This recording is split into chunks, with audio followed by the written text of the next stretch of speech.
Today's topic, love versus relationship and how to navigate beyond monogamy, especially with the rise of virtual cheating.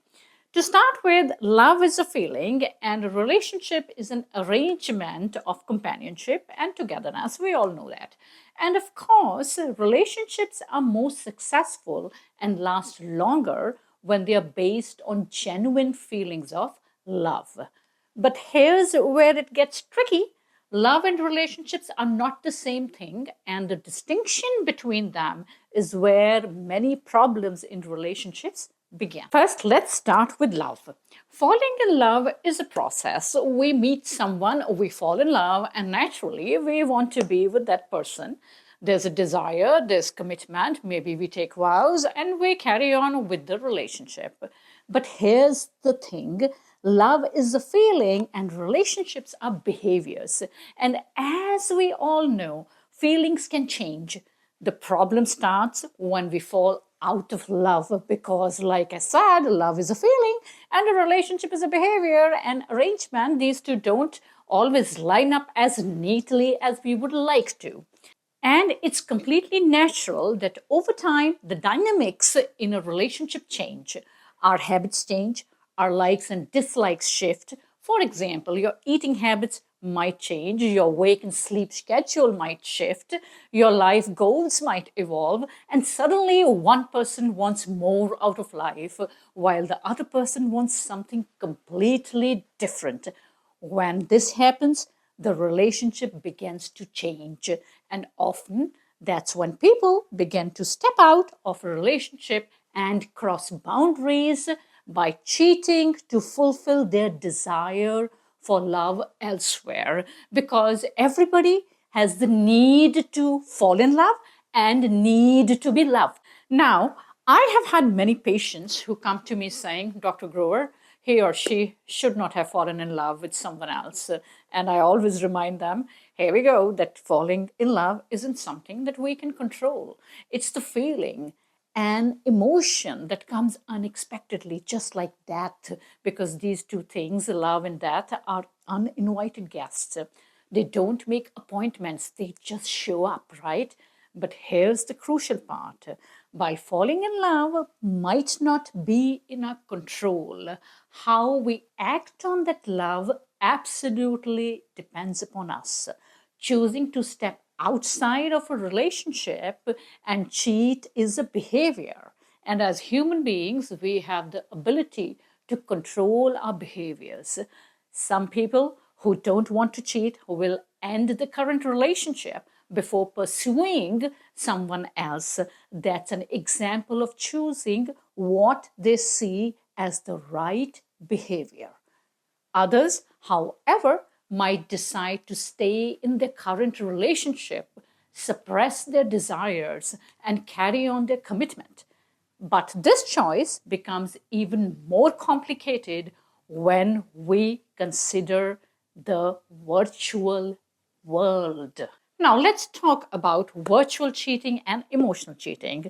In today's world, there's a new phenomenon that may be named as virtual cheating. With the rise of texting, social media, online dating apps, communication, many people are in situations where they are having relationships, maybe even virtual sex. Are you kidding me? Without physical meeting the person, without coming across the person. Now, I've had people who say, Dr. Grover, I didn't cheat upon my spouse or my wife or husband because I never physically met this person. This person is not staying in the same location and we have not had sex. But here's where the issue really starts. It's about the intention. It's about the virginity of the brain. If you are giving your time, feelings, and emotions to someone else, even virtually, that's still crossing a boundary. Cheating isn't just physical, it's emotional, it's a mental, and it's sometimes even more damaging when it happens virtually because it's often easier to deny. Many people will say, no, it's not real, it's just online. But the emotional connection can be very much real. Love, as we know, is an incredibly powerful feeling. It's complete by itself. It doesn't need a relationship to exist. The problem is when we turn this positive feeling into a negative behavior of cheating to satisfy our desires. Now, imagine if we could internalize this feeling of love in a positive way. Instead of acting on it negatively, it could lead to peace. It is the most peaceful feeling which we can have by ending our desire and expectation to act on love in the wrong way. We can achieve a sense of contentment. And contentment is one of the most powerful feeling we can experience. It brings peace. But if you tune it to a different direction, then it can change to negative feelings of obsession, insecurity, and fear of abandonment, like with mental health issues of borderline personality disorder, the BPD. So I do say that desire to act on the feeling, if not ended, can lead to mental health issues. When we let these feelings take control, that's when things like obsession, impulsiveness, or compulsive behavior start to surface. And we are swinging and we are sowing the seeds of toxic relationship, including emotional abuse. Another key point which I want to touch on the concept is the concept of respect in relationships.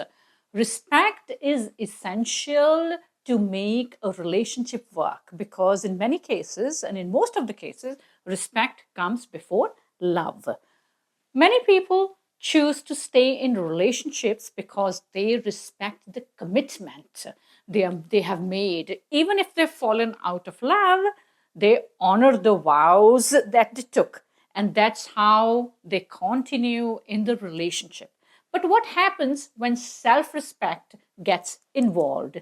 Issues arise when someone desperately wants to be in a relationship to the point where they start changing themselves.